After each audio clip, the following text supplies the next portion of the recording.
Слава Иисусу Христу! Слава Иисусу нашему Спасителю, Господу и Богу! Дорогие друзья, я всех вас приветствую и благословляю именем Иисуса Христа. И хочу в сегодняшнем таком обращении поговорить о предстоящем празднике Успения.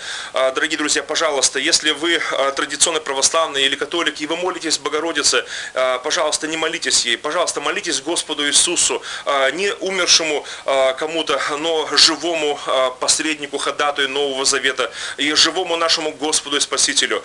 Я почему об этом хочу говорить? Потому что сам, как бывший традиционный православный священнослужитель, я сейчас обновленец, реформатор, знаете ли, и как обновленческий священнослужитель, как реформатор православной церкви, я говорю много о реформации, о том, что необходимо нам обновление, что церкви необходима на самом деле жизнь, что мы не дохлая, но живая церковь, что мы не отстои, что мы не под грехом, но что мы с Богом на небесах сейчас должны быть, на самом деле, что мы во Христе Иисусе должны быть, а не под дьяволом, знаете ли.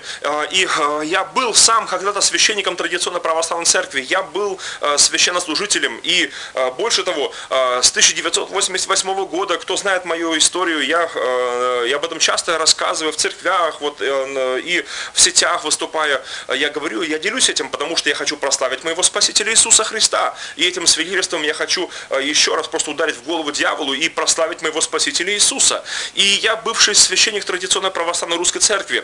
С 1988 года начал свое служение. Я читал, пел в храме в то время «Господи помилуй, Господи помилуй, Господи помилуй» и прочее. Я читал, пел так. И знаете ли, однажды Бог меня помиловал, слава Иисусу, Он меня помиловал. И я Бога благодарю за то. С 91 по 96 год я служил священником русской православной церкви. Но в 96 году меня осенило, что ни в ком ином нет спасения. Ибо нет другого имени под небом, данного человеком, которому надлежало бы нам спастись. Только Иисус Христос. Как, я говорил в себе, как это может быть? Я привык молиться Богородице, другим умершим святым. Я привык молиться тому, сему, пятому, десятому, и их же не с числа. Я привык молиться, и я привык даже пользоваться такими книжечками, знаете ли, подручными пособиями, такими, как вот я их называю сегодня, пособия начинающего многобожника. Я говорил, какому святому, в какой нужде мне молиться? Знаете ли, если болит голова, тому-то святому, если болит нога, такому-то святому, с глазами плохо, другому святому, в семье проблема, бардак, третьим святым, там, пятым, десятым святым, знаете ли, и это так доставало меня уже, знаете ли. Потом пришло великое облегчение, знаете ли, сегодня я не ломаю голову над этим вопросом, глупым вопросом, совершенно никчемным, не христианским, даже скажу антихристианским вопросом. Сегодня я знаю, кому молиться, сегодня я вставая, рано проснувшись, я не думал, а кому я помолюсь, Николаю Угодничку, или Ксении Петербургской, или Серафиму Саровскому.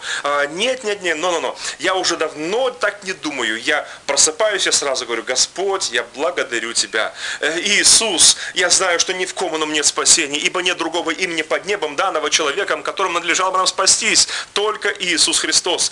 И это так просто, это так хорошо, это так приятно, это так благословенно. Я знаю, в кого уверовал, я знаю, кто мой Спаситель, и Он живой Бог. И если вы еще молитесь, может быть, вы молились до этой программы, молились Богородице, Матери Иисуса Христа, называю ее Богородицей, молились другим умершим святым, то, пожалуйста, я просто умоляю вас, оставьте это нечестие. Оставьте. Это нечестие, на самом деле, это грех. Я скажу так, это грех, который на вас сейчас, но Бог, Он простил меня, Он простит и вас. Бог, Он помиловал мою душу грешную, и Он простит и вас, обязательно простит. Главное, попросите прощения, скажите: Бог, прости меня, что я молился Богородице, прости меня, что молился другим умершим святым, прости меня, что молился ангелам, полагая, что они меня спасают, полагая, что они за меня там помолятся пред Богом, где-то как-то там попросят за меня. Ерунда, все это абсолютная ложь и неправда.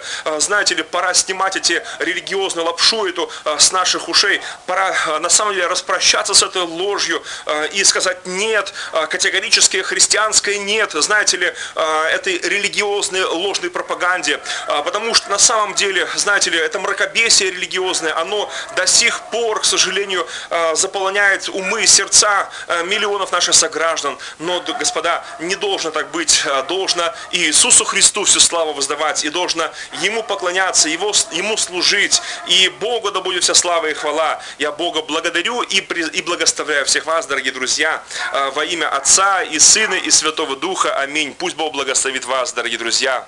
Аминь.